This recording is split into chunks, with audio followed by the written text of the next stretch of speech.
Sorry. Get you something to drink. You guys mind if you use Mountain Dew or water? No, that's great. Yeah. Yeah. I apologize for being a dick. I tell you what, you were not. You weren't being a dick. Okay.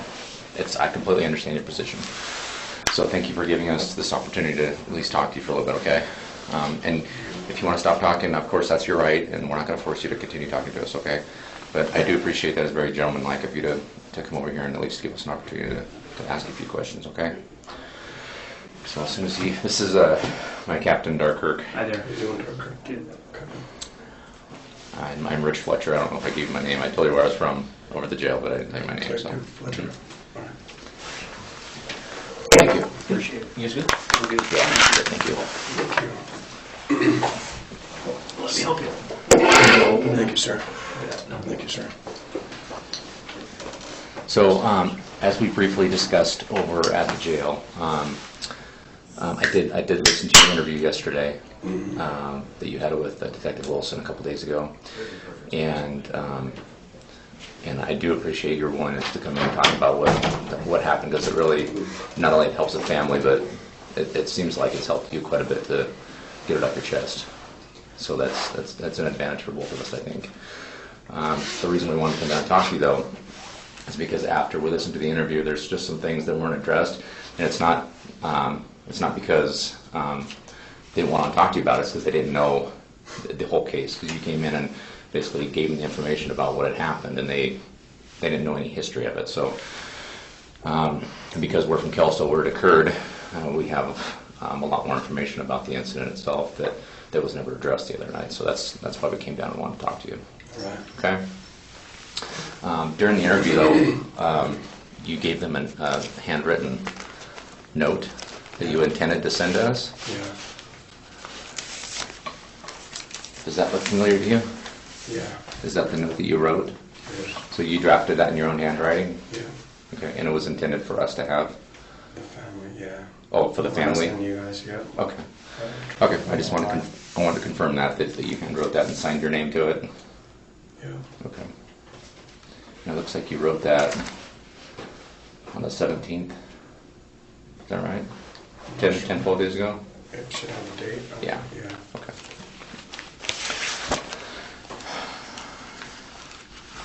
So, if it's okay with you, I'd kind of like to just start by just kind of recapping what you talked about the other day. Is that okay? And the only reason I want to do that is just because I want to make sure, I want to be clear, since I'm talking to you here in person, that's what you intended to talk about. Is that okay with you? Sure. Okay. Sure. So during the interview, you discussed leaving Utah and flying over to Portland. That's correct. Okay. And it was towards middle of August that you flew there? Yes, it was. Okay. What's that? No. You haven't read your rights, correct? I have. Do you remember your rights? I have the right to remain silent. I have the right to be represented by an attorney.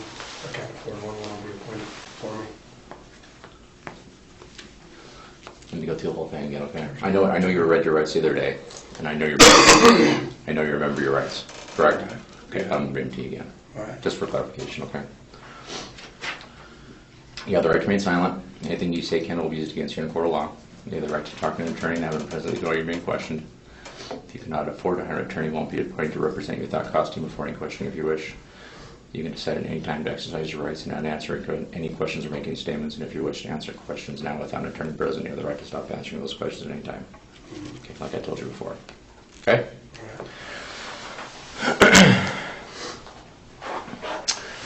right. So again, this is your handwritten note, correct? It is. Okay. So back in August of 1994, you flew over to Portland. Do you remember what airline you flew? I don't. Okay. Had you flown much at that point in time? No. In your life? I had never flown in my life, except for, I don't think I had flown in my life at that point. Were you working here? I was. Okay. Where were you working? At Horseshoe Express Trucking Company. Were you a truck driver, or? No, I was washing diesels. Okay. So were you laid off then, or were you still employed when you left here?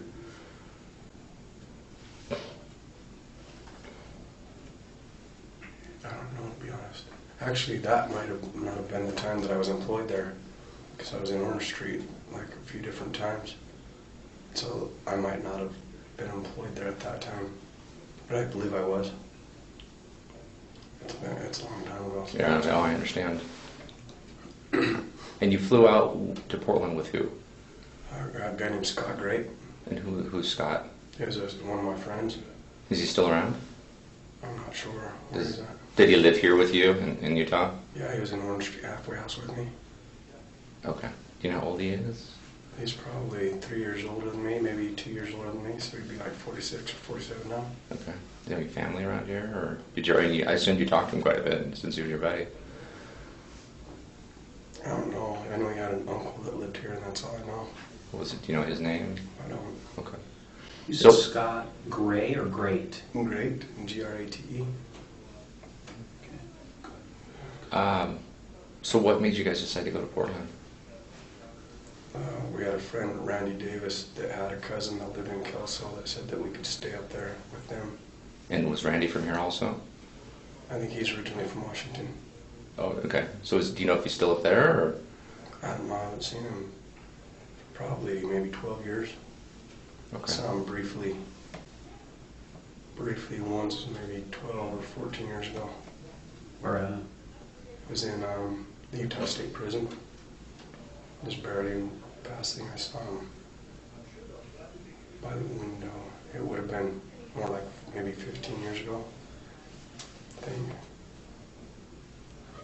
And he told you that he had some cousins up in Kelso or Washington that you could stay with. So did you say like you wanted to go up there and like hang out, or I mean, how'd that arrangement come about? We didn't have a place to stay. Like we were gonna.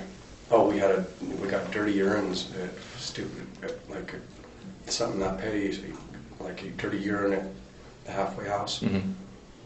And so we were gonna run away or whatever. And so we absconded from the halfway house, and he said that his cousin would let us stay there. I don't know, kind of. Okay. So how did you get your plane ticket? Did you guys have money, or did someone buy it for you? Yeah, we had a little bit of money. Like I got my last check, and Scott got his last check. Okay. So you got into Portland mid-August, Mm-hmm. and who picked you up from Portland? It was Randy's cousin and her husband, or her, I don't know if they were married, either her husband or her boyfriend. And you said it was Cal and Sue. Cal and Sue. Mm-hmm. Do you know what their last names are? I don't know. Okay. What did they pick you up in? Do you remember that? I don't remember the specific car, but it was, seems like it was an older, like one of them boat cars, kind of, not a boat car, but you know what I mean? I don't know. It's like a big sedan, big four-door car. Yeah. So they picked you up, and I assume drove you up to Kelso. Yeah. Do you know where they lived? Like Longview, out in the county, or in Kelso somewhere? I don't Not sure. remember. Don't remember. I don't remember. So you stayed with them for a little bit? Mhm. How long did you stay with them? Probably maybe 7 or 10 days, maybe, or somewhere between maybe 7 and 10 days. Okay. So how long did you intend to stay with them? I don't know, indefinitely, or I don't know. You're just gonna I was- obtain residency up there and just stay there? More or less, but then, I don't know, I don't seem to like get along well with people apparently for very long periods of time, so I was just gonna come back home. And they dropped me off by a place where the train comes by, and I was gonna try to jump on the train, but it went by too fast every time. There's no way I could have jumped on that train. Okay. So, did you have like a disagreement with them or something, or why did you leave their house and go down and stay in the shop It was or the shed? It wasn't a misagreement. It was me. Like I have a difficult time getting along with people, and so I told them I had to leave. and they were like fine with that, and yeah, so it was like a mutual thing. So you just left on foot then?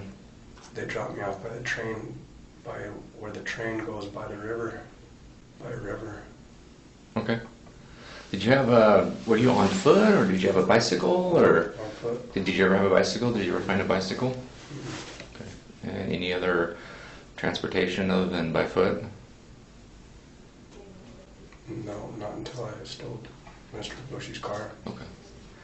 So they dropped you off at the train depot, and you obviously walked from there. How far do you think you walked? Did you walk around for a couple days, or was it the same day that you found the shop? I think it was like 2 days. Okay. Where did you stay for those 2 days? In the bushes by the river. Okay. So when you left the river then to go, and you ultimately ended up at Bob's property, what took you there? I was smoking cocaine with this guy, and I got all paranoid that he was going to beat me up. You remember who that was? I don't. Okay, just a No. guy on the river? Yeah. Okay. So you left him then, and then just happened upon this property? I was running through bushes. I don't know. I thought like all of a sudden him and a bunch of people were chasing me, and I was really like paranoid that they were going to attack me or something. Mm-hmm. So I was just running through all these bushes, and then I stopped somewhere to listen, and I laid there for a long time. Seems like it would not have been like overnight, all the way overnight. But then I got up and started walking again. And that's when I encountered at that shop. Okay. So you talked about a big shop, a big shed-like shop, and then you talked about a house and a travel trailer, and a big box van truck kind of a thing, and then a red car. Now, correct me if I'm wrong, but you had mentioned, I think during the interview, that you had entered the big metal shop first. It was a wood shop. Like, I think it was made out of wood. Could it have been metal, or you just don't remember? Maybe it could have been, but I don't think it was. So, it was a pretty good size, right? Pretty big, okay. And what did you do inside the shop there? I was walked around looking at stuff, and then I was going to steal some stuff out of there. So I stopped. I put it by a door, by a sliding door, Uh-huh. and then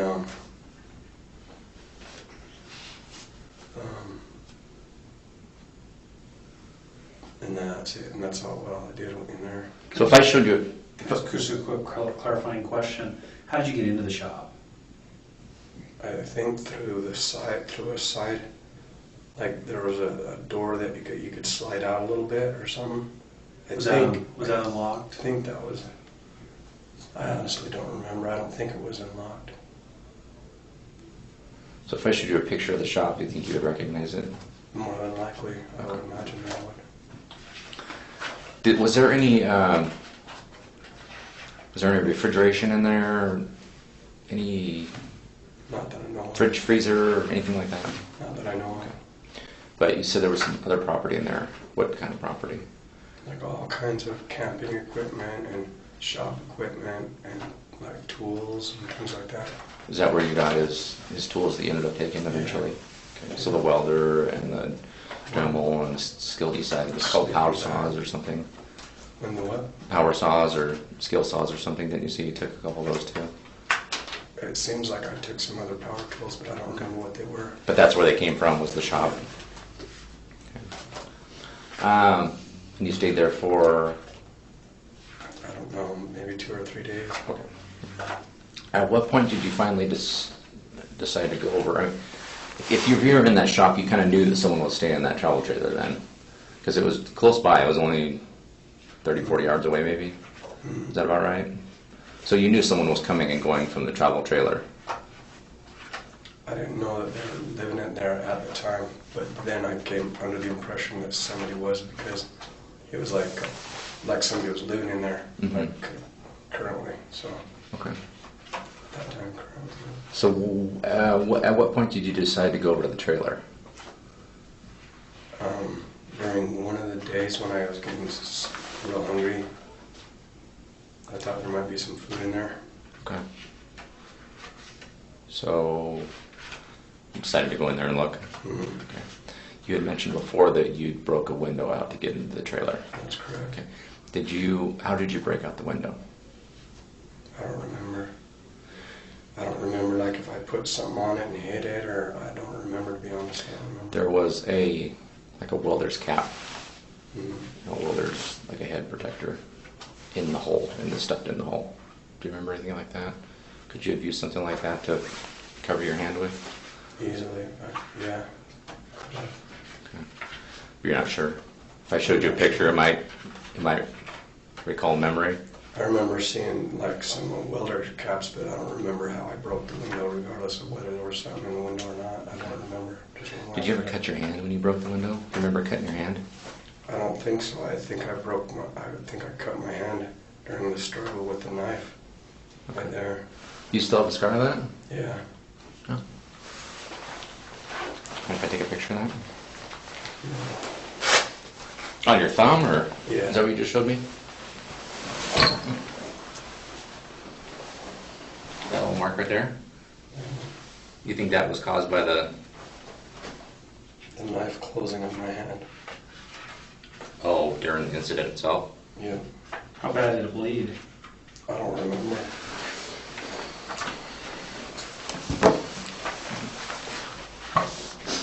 So, you broke the window out of the door, opened up the door, and went in the trailer.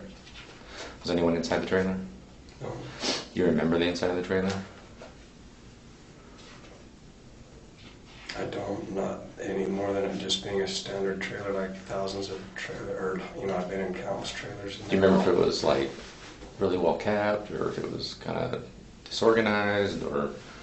Kind of moderate, like not over clean or not over dirty, just kind of lived in, not like real clean or not real dirty. Okay. I'm gonna show you a picture of the what I think is the shop that you were in. All right. And just tell me if you recognize it, okay? All right. That easily could have been it, yeah. Okay. That's I metal. expected it. That's made out of metal, so. But that's a big shop that was on the property where the trailer was. So, more likely than not, that was the shop that you're talking about, correct? Okay. So you said it wasn't real clean, but But it wasn't dirty either. It was Okay. not that dirty. so you got into the trailer, and was there anything in the trailer that you were going to take, or were you just looking for food? At first, I was just looking for food, and then I thought there might be a gun in there or something. And I've been like into guns when I was younger, so So what did you have to eat in the trailer? a bunch of boxes of granola bars. Okay. Did you make any food? Just ate ready to eat food? Anything else? Not that I remember. I think that was it. Okay. And I think you told Detective Wilson that you were in there for like hours. Probably a long time. So what were you doing in the trailer for so long? Were you sleeping, or just hanging out looking at stuff, or because that's quite a long period of time, to be quite honest with you. It is. Yeah. It's hard to remember. Yeah. It just seems like I was in there for a long time. Okay. Were you high then? I'm sure I was, but not like, just maybe in a residual way from lack of sleep. Like REM depression, I was probably up. I don't know. From the time that I left Portland, I left Salt Lake, I probably slept 2 partial nights in like 20-day period or something. Even though I didn't continue using drugs after I left Sue and Calvin. I was probably just, still kind of gone mentally because of the ram deprivation. I would imagine that had an impact. Not that it's an excuse or anything, but that's just like a legitimate thing. Like you could take into consideration in considering my frame of mind at the time. Mm-hmm. Not that it takes away from their responsibility, but absolutely that would have an impact on, you know, everything, whatever would happen. So I assume you didn't have any spare clothes because you left Calvin and Sue's place. Did you take any clothes? Did you find any clothes to take with you?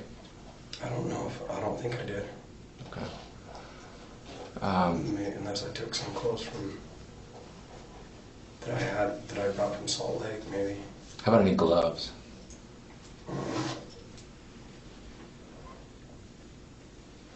I don't remember having any gloves at all. Okay. Where did you find the hammer? I think it was I think it was inside of the trailer somewhere. Was it just laying there? Or? I think so. So it was kind of an impulsive... Yeah. You said you saw Bob come home. Yeah. So were you the just... first thing that I found. Okay, because you kind of knew that he was going to find you in there. Yeah. Yeah. So when you... I mean, what was your frame of mind then? You just like didn't want to get caught? Yeah. So did you know you were going to attack him as soon as he came in the trailer? That's what I thought, was that I would hit him and then take his car and leave.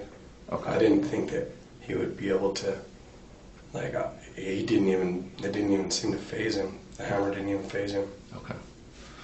I think you told Detective Wilson that you hit Bob in the head. Yeah. So he was facing you when you hit him with the hammer, correct? Yeah. So do you know for sure where you hit him? In the head. Okay, because there's a really big gash on his eye, just beneath his eye. Could you have hit him there with the hammer? Maybe. Okay. So you said when you hit him with the hammer, it didn't faze him at all. It probably just made him mad. Probably. So what happened right after you hit him with the hammer? He kind of charged toward me, and then I saw the knife on the ground, and I grabbed it really quick, and he was like tackling me, and I pulled out the knife as quick as I could out of the case and everything and started stabbing him. So you said it was a Leatherman tool. Yeah. So are you sure of that, or you just think that's what it was? It was either a Leatherman or a Gerber multi-purpose tool. It was definitely a multi-purpose tool. It wasn't a folding knife, No. but it was in a case. Yeah. So you actually had to take the case open, remove the device, and then open it up. Yeah. So a Leatherman tool is you have to open it up and then take a blade out of the handle itself. So you had to manipulate quite a bit. Do you remember doing that? I do. Okay, Like, so just briefly, it was like getting tackled and like just super fast. I don't know. It's like, who couldn't even imagine it, but that's exactly what happened. okay. Was he hitting you? No, he was like tackling me, like with his arms. So there were no blows being thrown. It was like just coming at me, and then I actually was able to reach down while he's like pushing at me. I opened it up, believe it or not. I opened the whole thing up and started stabbing him, and that's exactly what happened. Was it like a bear hug? Yeah. Okay, so he had you wrapped up kind of in his arms then? Kind of. Not all the way though. Like he started pushing towards me, and then But you were able to open it up. it was. And you had mentioned that you stabbed him a bunch of times in the stomach. Was that because you couldn't get higher? Because he had you in a bear hug, or do you remember? Because there was a lot of stab wounds in his stomach. Probably because I was like down, like when I went down to pick it up, he's a big guy, and I just started stabbing the first place that I could see, and he kept coming. It didn't it seemed to like it wasn't doing much to him. I mean, obviously it was killing him, but he was a strong man, so yeah. At what point did he fall down, or did you push him down? I really don't know. I don't know. Well, at some point you must have been on top of him. Maybe at the end, no, I don't know. I don't think. Oh yeah, and then I covered him with some blankets and stuff. And you Like mentioned at one point, he stopped pushing towards me, and then I stabbed him maybe 5 more times, and he said, "You're killing me." was he still And he standing there? stopped. Yeah. and then he was falling. And it's hard to remember, like the exact details, but it's just like. How long did he live then after you stopped stabbing him?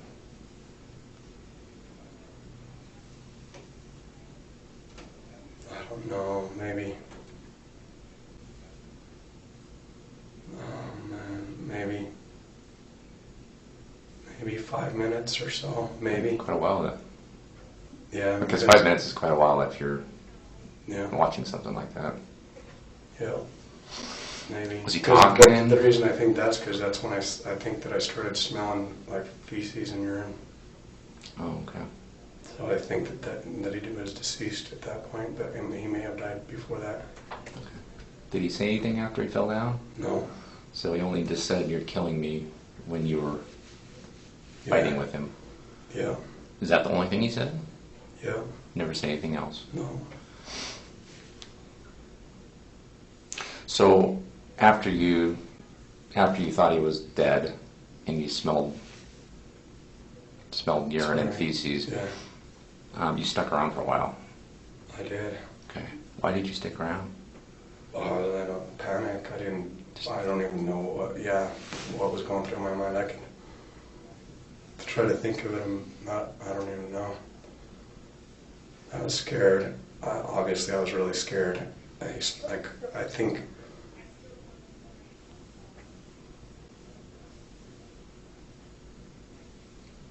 Did they hear like a horn blast in the house that night? Do you know? Who?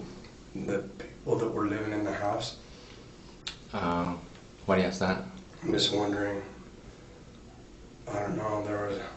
I don't know. Where would the horn blast come from? Like when I was driving away, I honked the horn in his car. Oh, accidentally?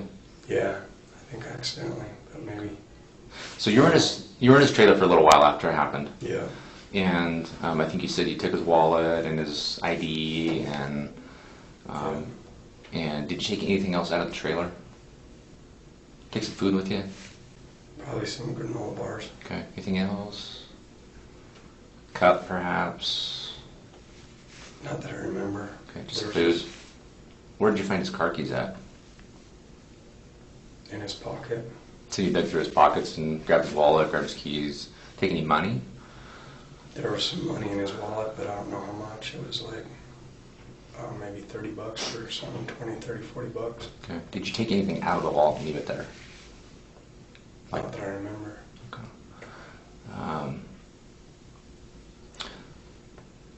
So you eventually left the trailer, and you must have gone back to the shop, correct? Yeah.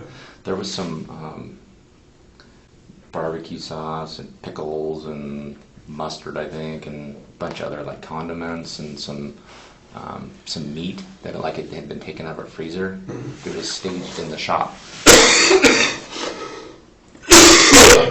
It was what? Sorry. Like it was staged. It was like set on the floor, like it was put there intending for someone to come back and get it later or something. Do you remember that kind of stuff?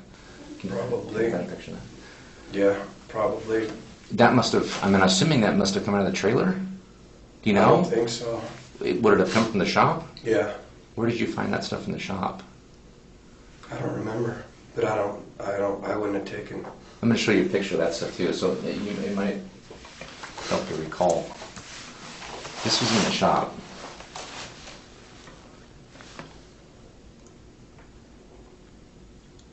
There might have been a freezer somewhere. Do you think there was a freezer in the shop?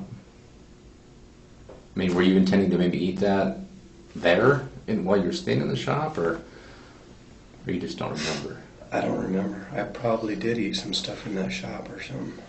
Okay. But I don't remember. Is it possible that you brought that stuff from the trailer and like left it there while you were taking things out of the shop to leave? I don't think I would have taken it from the camper to the car to the camper. I mean to the shop and then take it out of the car. It wouldn't make sense, and would put it? it into the shop. Yeah. No. It's likely you might have found this in the shop. In the shop. Yeah. So you did you back the car over to the shop to load it up, or were you carrying everything from the shop over to the car? I think I pulled it over by the door, pulled the car over by the door. And you took some tools, a welder, Dremel tool, things like that, Yeah. and put it in Car. in the car or in the Yeah, trunk? in the car. In the Oh, passenger. I'm not sure exactly where I put it. Probably. Okay. And this. Both. Okay. This car this Bob's car that you Yeah. took, it was a red car. Yeah, And you had mentioned that it was a Chevy Impala. that's my belief. Okay, that's your belief. So it's my belief it was a different kind of a car, but it was red. Okay. And if I showed you a picture of that, do you think you'd remember? Probably. Okay, there's one. There's another. With the tire. Not yet. Thunderbird? Yeah. It didn't seem like it. Let me show you. I'll show you a picture of the inside. Maybe the driver's compartment. Maybe that might spark a memory for you. It looks like it was a manual transmission.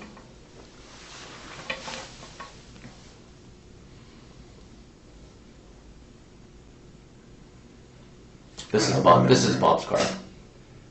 I don't remember whether it was manual or automatic. Okay. But it was definitely a red car. Yep. Okay. This is Bob's car that was taken from his property when you left. And you had mentioned on your way south, after you left Bob's house, Yeah. after this all had happened, you left Bob's property that night, like within hours after killing him, correct? Yep. Okay. And do you remember, I know it's going to be hard for you to recall, but do you remember what time of the day this happened between you and Bob? It was summertime, so it was probably light until about 9 o'clock at night. Then it's hard to estimate because it seems like sometime between 5 p.m. and 7 p.m. So it was still light out then? A little bit, Okay. I think. And you'd mentioned when you drove down to Portland, you were headed down to Portland to do what? There's a couple I was options. trying to go to Salt Lake. I was just trying to go You head back home. Were you intending to drive the car back home? Yeah, Okay. probably. But you fell asleep Hmm. and you hit a barrier or something. Just, those cement medians, like on the freeway. Okay. Barricade, or, just those center dividers that are concrete. Do you remember where that was? It was, it had to have been in Portland And why do you say that? or on the outskirts, because soon after I pulled off the freeway into the park, and that turned out to be Burnside, Portland or something. Okay. The car was found with a flat tire. It was actually the tire that was flat is actually the right front tire. That and it looked like it had some abrasions on it or something from hitting something hard, like maybe a cement barrier or something, barricade. Does that look familiar to you? That's the front right tire of the vehicle.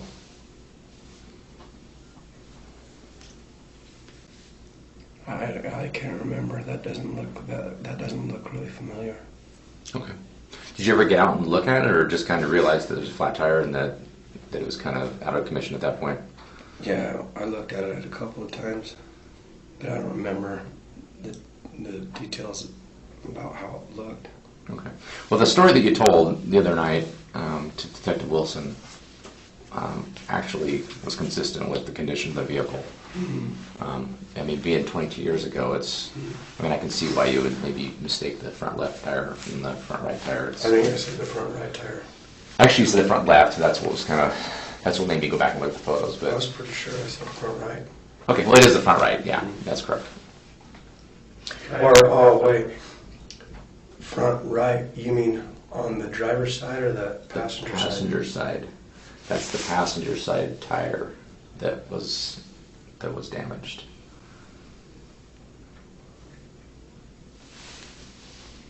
If so, that's weird. It didn't seem like that was the one. Well, nonetheless, I mean, you knew that there was a flat tire. That's why you pulled off the freeway, and that's Bob's car, and that's the condition it was found in. So I mean, it's just a little hiccup. No, it's not that big of a deal, really, because I mean, you knew that the car was disabled. Can I ask just a clarifying question? Back to Sue and Calvin. Sue was your friend's cousin. Calvin was the husband or boyfriend. How old were they? I would say,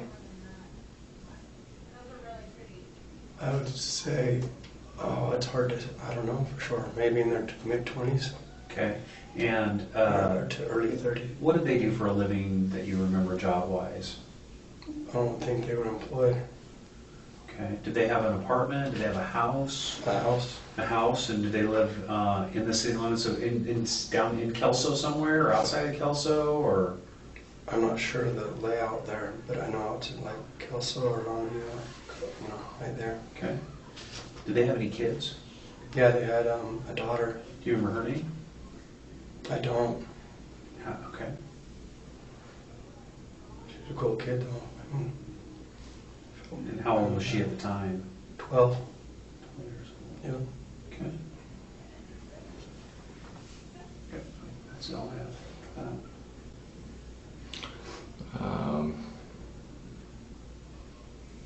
You pulled off the freeway, parked somewhere to park. You were told you couldn't stay there, so you drove the car over to. Did you drive or push the car?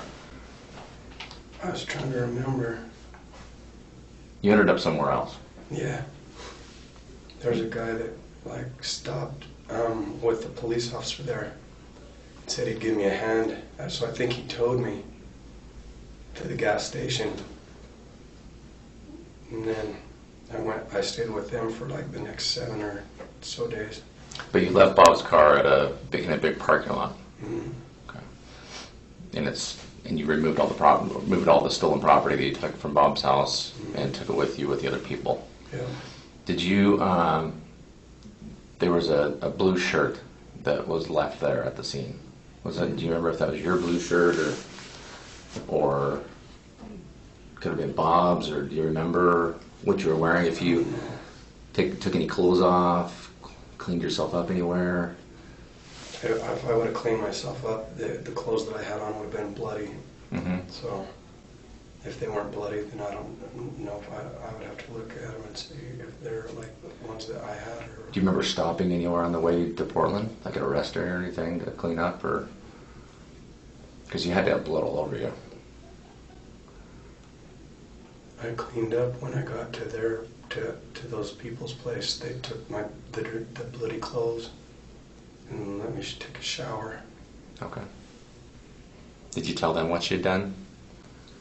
Not specifically. You said something about making up a story about something else. Yeah, Okay. that something happened to my sister and I had to take care of it. And I thought that would be explanation enough. Okay. But I mean, not that You were in Kelso for probably, a couple weeks maybe? Yeah. So, what did you do for money while you were in Kelso? I didn't have a job or anything. I had a little bit of money left. All right. Sue and Cal supported us with some food and stuff. That's your cousin, and you were staying with them? My friend. Or your friend, their cousin, this Randy Davis. Do you remember anybody in Kelso that you would have met and remembered? Anybody first and last name? Can you think of anybody you ran into that really sticks out in your mind, other than those folks? A bar, another house. Were you ever contacted by the police while you were in Kelso? No. Do you remember stealing anything while you were in Kelso, other than from Bob? No. Damaging any property? No. Assaulting anyone else? No. Were you engaged in any fights or anything? Using any what? Engaged in any fights with anybody? No. What did you do for the 2 weeks? Mostly got high. Do you remember who you were getting your drugs from? Really not an issue for us now, but I No. guess. Okay. Were you getting it from Sue and Cal? Did they offer you any? Doesn't matter. It's irrelevant. It's, Okay. Yeah, they're not nobody's in any trouble. I just trying to confirm a few things. I mean, you've had a couple days to kind of think about this. I mean, obviously 22 years actually, but since you actually came forward and began talking about it, did you think of anything that you didn't tell the detectives the other night that you remember now? In other words, is there anything else that you feel is important that you haven't talked about yet? no. Okay. The knife that you stabbed Bob with, Yeah. you took it with you, you said, Yeah. and you had it with you until you were arrested in Portland. And you said the jail had it when they took property off of you at the jail, and you never got it back. Do you know what they did with it? Do you know if they just destroyed it, or if they asked you if they could destroy it, or if they gave it to someone else, or They never said anything to me you about just it. never heard anything about it? Okay.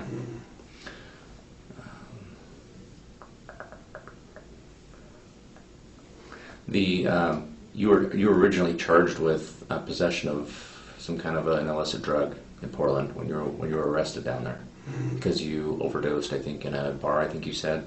That's correct. So I'm just going to make an assumption here, and correct me if I'm wrong.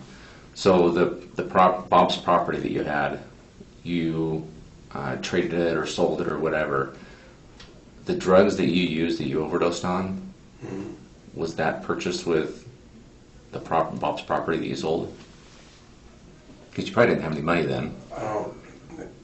The way that it was working is I started trading his property for meth, and I was shooting meth to get high, and I started going out of my mind, and I started telling the people that I was with I couldn't live with what I did, and I have to kill myself, and can you give me some heroin? Because I didn't really use heroin.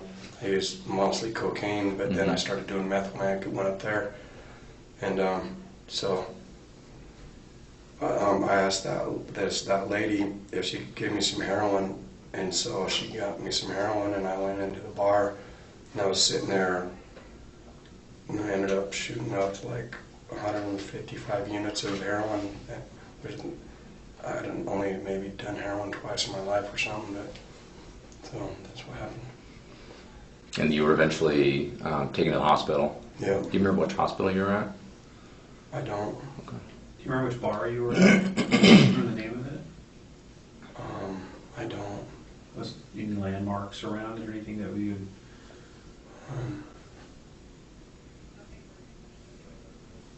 I don't That's our remember. one. Yeah, I don't remember. I just remember telling them I had to leave and that I had to die. And then I got the heroin from them and I left, and I found the very first place that I found was a bar, and I walked in there and they asked me for my ID, and I gave them my Orange Street halfway house ID card and bought a pitcher of beer. Only took like a little drink out of it and then went into the bathroom and had this big spoon, and I mixed the heroin in there and drew up one syringe full and another one that was like 65 units full, and then I was sitting there like having a hard time doing it, like actually just going through with it. And then I heard somebody coming into the bathroom, and I just did it. Finally, like I'd probably sat there for maybe half an hour just trying to get up the nerve to actually just push it into my veins. And then that's when I did it. And this guy walked in, and I got that one whole big one in there, and the one that had like 95 units, and then the other one I probably got about, I don't know, 50 units or something, and then I was out, like just totally out cold. The next thing I remember, I was coming to on this stretcher,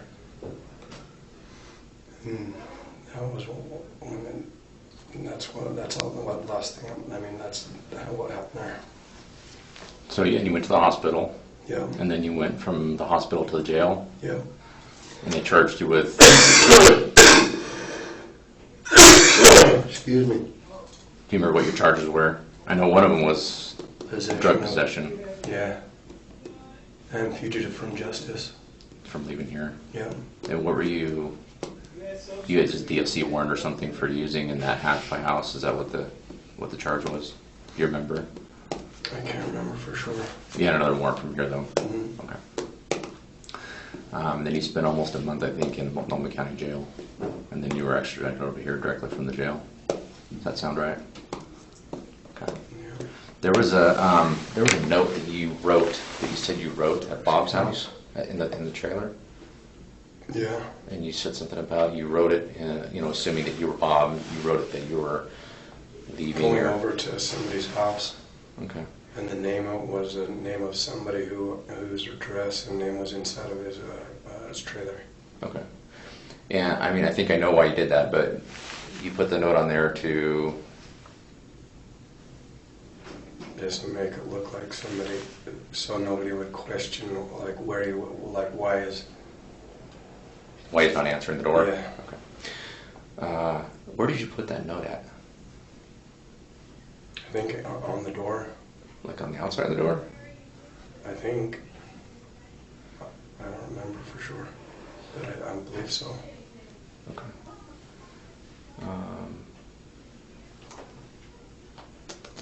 Did you sign it, Bob, or did you sign it somebody else's name? I can't remember. I would imagine that I would have signed it Bob. Did you say anything about a designated driver?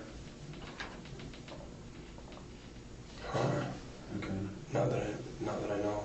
I can't remember. You also said that while you were after you had killed Bob, you were inside the trailer for a little while, and someone came and knocked on the door. Did you look out to see who it was? Mm-hmm. Did they say anything through the door?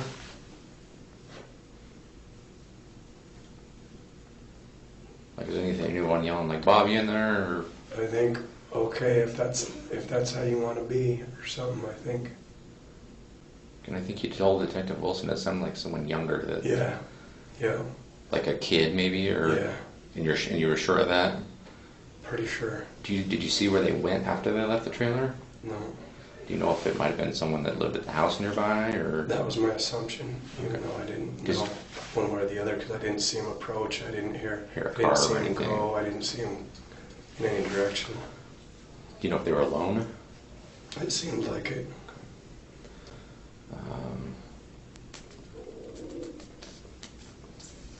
Can you give me a picture of that?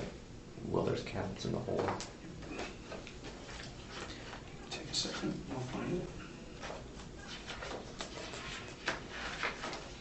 The hammer, after you hit Bob in the face with it, or in the head with it, did you throw it down, or did it drop out of your hand, or during the struggle maybe did it?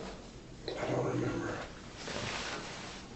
And a picture of the covered of the pile.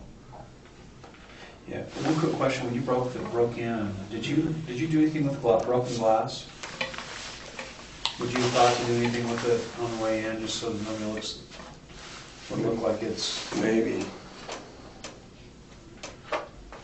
This is the inside of the trailer where the glass was broke. Right. And there was there's cap, so, yeah. And the only two things, and you can correct me if I'm wrong, the only two things I could think of that might be for would be either to protect your hand while you're breaking it, if you happen to break it with your hand, or to just kind of plug the hole after the fact. I don't remember. Okay. I really don't remember. Okay. It's just kind of an unusual place for a welder's cap to be. I mean, if you were living in the trailer, I can't imagine you would leave a welder's cap in that. Mhm. It doesn't make sense to me. So No. it almost looks like it was placed there by someone, which Yeah. would likely have been you. I'd imagine. Okay. Yep, that would be my assumption. Okay. You remember where you maybe tried to stop the bleeding the most on your finger when it was bleeding? You remember if you used a rag or a glove or a shirt or your pants or... I don't remember any of it. Not any of that, actually. I don't remember. Which finger do you have cut? Your left? Yeah, my left thumb. Are you left-handed? No, I'm right-handed. Did you stab mostly with your left or mostly with your right or both?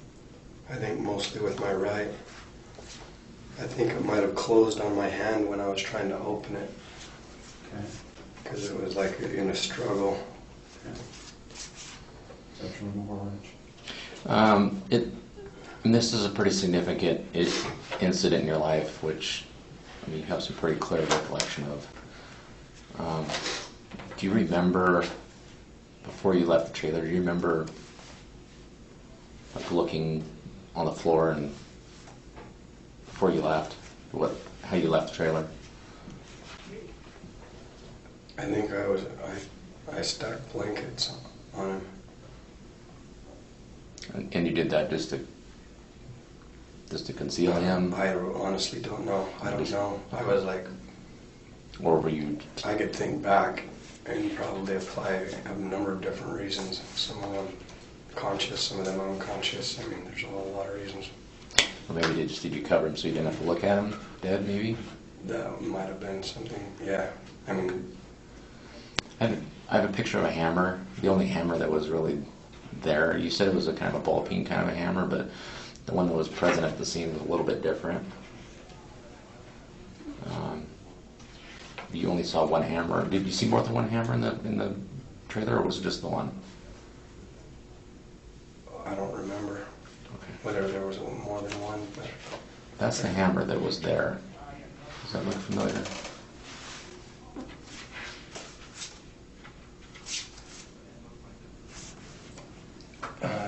I might have a wrong recollection of it. Okay. Well, that was right next to Bob when he was discovered. So Could you have put some gloves on after the fact to work with the towels or the blankets or him, or could you have put some gloves on that maybe were inside the trailer that you found? Maybe, but I don't remember. Like there being gloves. Do you remember what, I know you said you were a smoker back then. Do you remember what kind of cigarettes he used in the trailer? I don't know if he smoked or not. Do you remember any of the manuals or anything that were laying around? I know there was a computer book. Okay. I remember a computer book, and I didn't even know that he smoked, and except I saw in the ashtray in that car, in the photo of his car, there were cigarette butts in there. do you remember a bunch of cigarette butts in the car when you were driving it? I don't remember one way or the other. Okay. In that respect, but You just say that because of the picture. yeah. So I'm going to show you a picture of the trailer when the police finally showed up at the trailer, when the body was discovered.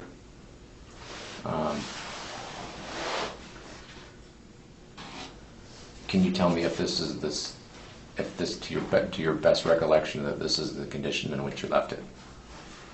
Why would it matter? Like if I don't even. Well, I'll explain why after I show you the picture. Okay, there's actually a reason why I'm asking this question. Okay, do you think you might recall it or not? I don't know. Because if you don't think, if you didn't ever, I mean, after you covered him up, you said you covered him up with a bunch of blankets, just stuff from inside the trailer there that was laying around, correct? So you covered him up. Could you have covered him up with some clothing too? Probably. Just a bunch of articles that were there at the time? Probably.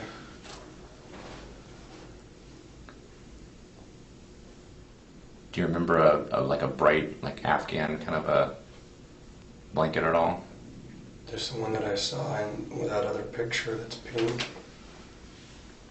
Like I saw just a glimpse of one in that other picture. I wouldn't have remembered it. Let me just show this to you. Does that look like perhaps the way you left it when you left the trailer?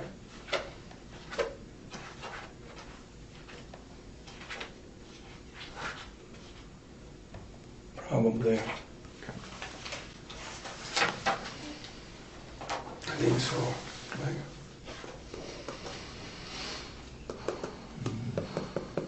Who else did you tell about what happened? Nobody ever, except for when I was on bath salt at Lone Peak. What's Lone Peak? It's one of the parts of the Utah State Prison. And who did you tell there? I think it was the FBI, like talking to them in my sleep, like I wasn't asleep or whatever, but investigators from somewhere, I know I had mentioned something and Like you dreamt it or something? no, even though I was probably somewhat hallucinating, it was still real and I'm very aware of how real it was. Was there... In prison? That was in prison? Yeah, And some investigators came to your cell or to the infirmary or? I'm not quite sure where they were, but they're probably up in the rafters, or I mean, there's probably different parts that they can go to make observations of the prisoners. And I mean, this will sound weird or whatever, but so I think that they're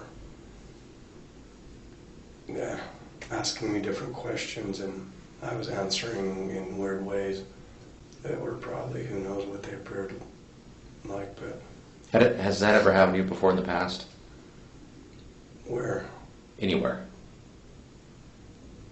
Not quite like that. Maybe with the similar, like just questions and stuff, but So you're saying it like you kind of like you were hallucinating now? mm, Does that happen to you often, or is that kind of the only time?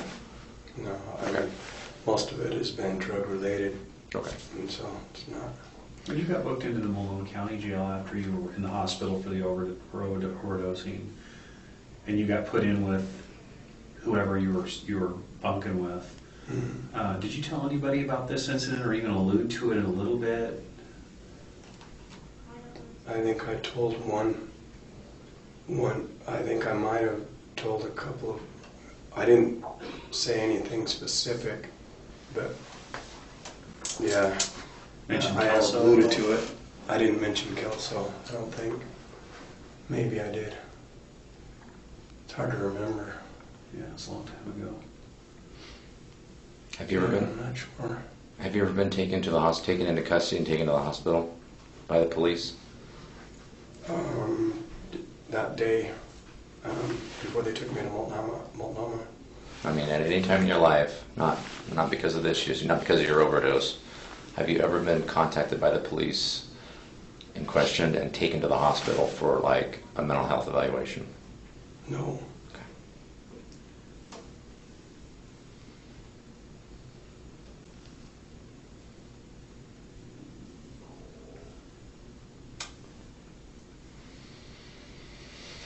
Who are you bunking with right now? I don't know, I can't even remember his name. I think his name's Jim. He introduced himself, like today. I asked him what his name was, but I can't remember now. Did you talk to him at all? Not at length. I've mostly slept. Okay. And he slept. I'm gonna be perfectly honest with you. I'm just gonna tell you right now that I'm gonna go talk to him. So, did you say anything to him about why you're in there? No. Okay.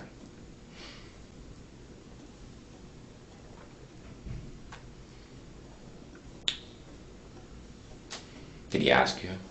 Mm-mm. Okay.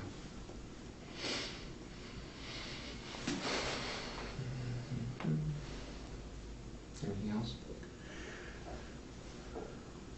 You have any questions for us? Mm-mm. Yeah, I'd be willing to answer your questions for you if you have any. You'll get extradited to Washington, back to our jail, and if you want to reach out to us at any point and talk to us, you just tell one of the corrections officers there that you want to talk to the Kelso detectives. All right. We'll come. They'll get a message to us, and we'll come talk to you. All right. We're going to end up coming out and picking you up. Well, maybe not us, but someone will probably the next week or two. All right. Yeah. Just depends on whether or not you fight the extradition or not, and that's not anything we even care about, but that's up to you. Can I ask, if we can go back to what made you walk in the door this weekend and tell somebody this and write that note? Can you mind if I ask you why you did that? Yeah, it's been a long time coming. Probably, yeah, something I've been running from forever. Yeah, I don't know. It's nothing. It's not my doing. What do you mean by that?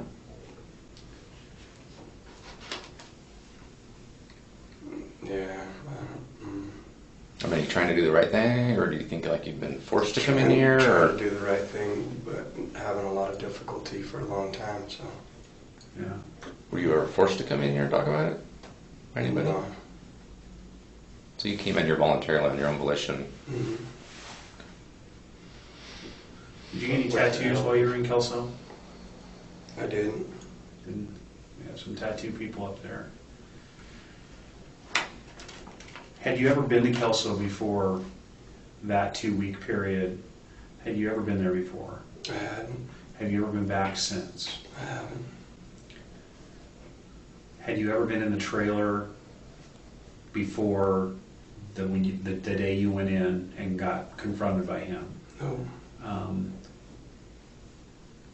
Did you know him at all before I this didn't. incident?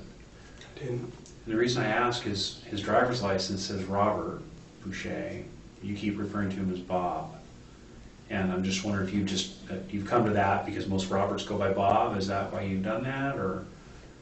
No, I think that his license is Bob.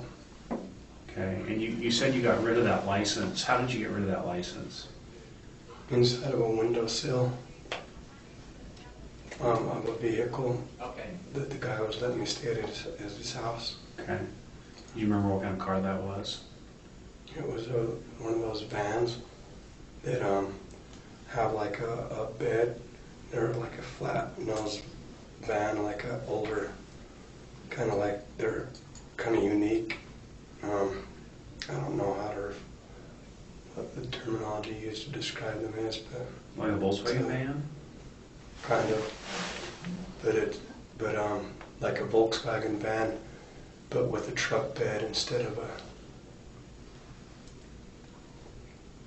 And you don't remember their names? I don't. How old were they? They were probably. I think the guy was maybe 4 or 5 years older than me, and the woman was probably 15 years older than, or 10 years older than me, or 15 years older than me. Did they have kids? Not that I know of. Okay.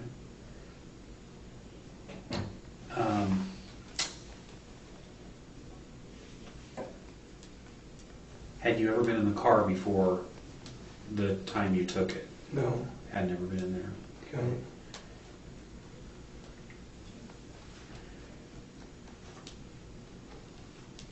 Do you remember anything that happened to the license plate to the front of that car? I don't. Okay.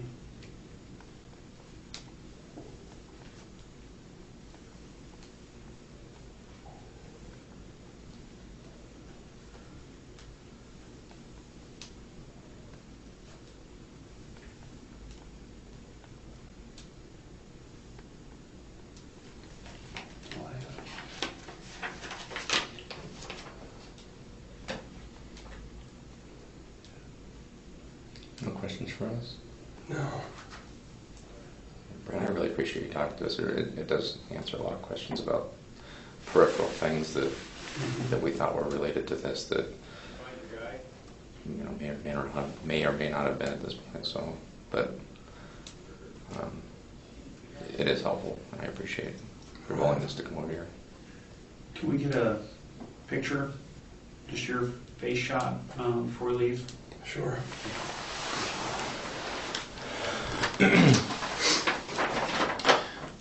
And just to let you know too, when we get back from the jail, we'll probably get some fingerprints from you too. All right. Just to let you know ahead of time.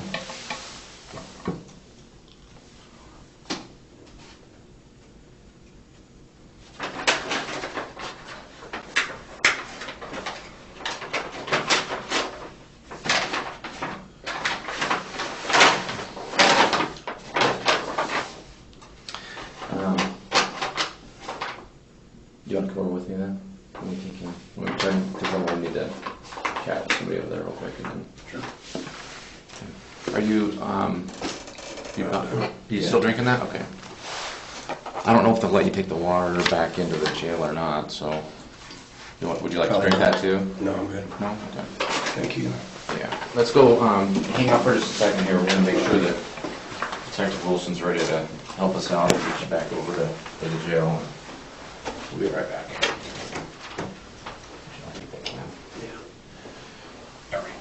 Thank you. Yep, thank you.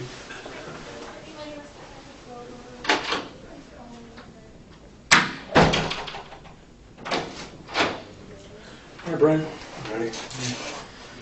Do you want a sip of water or anything before we go? No, I'm good, thank you.